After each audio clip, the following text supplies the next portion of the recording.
ఇడ్లీ, దోస అనేటప్పటికి మనం ఒక వారంలో 3, 4 సార్లు తింటూ ఉంటాం. అదే మనం వెనకటి రోజులకి వెళ్ళామనుకోండి చద్దన్నం తింటారు. సో, ఇవి 2 మీరు గమనిస్తే ఇవి ఫెర్మెంట్ చేసిన అంటే పులియబెట్టినటువంటి ఆహారం.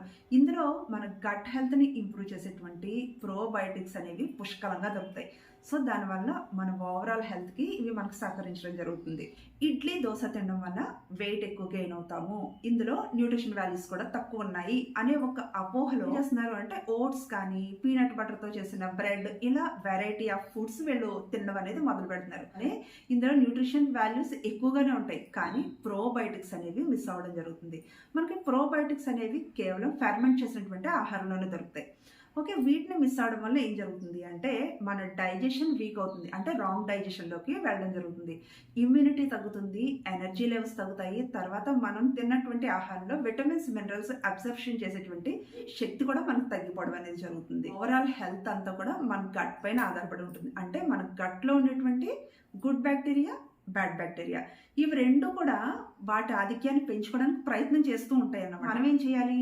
మన గుడ్ బ్యాక్టీరియాని సపోర్ట్ చేస్తూ మనం తినేటువంటి ఆహారంలో ప్రోబయోటిక్స్ అంటే పులియబెట్టినటువంటి ఆహారంలో దొరుకుతాయి. తర్వాత ప్రీబయోటిక్స్ ఫైబర్ ఎక్కువగా ఉన్నటువంటి ఆహారం, ఫ్రూట్స్ ఇలాంటివి మనం ఎక్కువగా తీసుకున్నట్లయితే కనుక బ్యాక్టీరియా అనేది ఇంప్రూవ్ అవుతూ ఉంటుంది. సో దానివల్ల మన ఓవరాల్ హెల్త్ అంతా కూడా పాజిటివ్గా ఉండడానికి మనకి సహకరించడం జరుగుతుంది. బ్యాక్టీరియా మన హెల్త్ని ఒక సైన్యంలా కాపాడుతూ ఉంటుంది. మన మెంటల్ హెల్త్ని ఫిక్స్ చేస్తుంది. ఆటో ఇమ్యూన్ డిసీజెస్ రాకుండా కాపాడుతూ ఉంటాయి.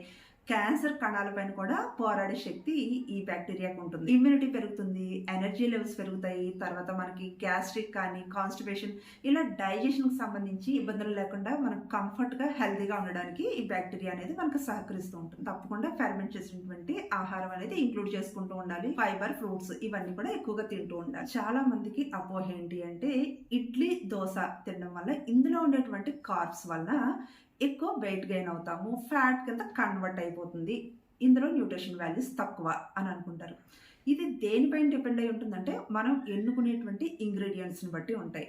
అంటే ఒకప్పుడు మనం అమ్మమ్మల కాలానికి వెళ్ళినట్లయితే కనుక వాళ్ళు ఏం చేసేవారు, పొట్టు తీయనటువంటి మినపప్పు తెచ్చి నానబెట్టి మనకి ఇడ్లీ, దోశ కింద తయారు చేసి పెట్టేవారు. కానీ మనం వాడే ఇంగ్రీడియంట్స్ అన్నీ కూడా పాలిష్డ్ రైస్, పాలిష్డ్ పప్పు ఇవన్నీ తీసుకుంటున్నాం. ఇందులో ఉన్నటువంటి ఫైబర్, నైసిన్, ప్రోటీన్ ఇవన్నీ కూడా నామమాత్రంగా మాత్రమే ఉంటున్నాయి అన్నమాట.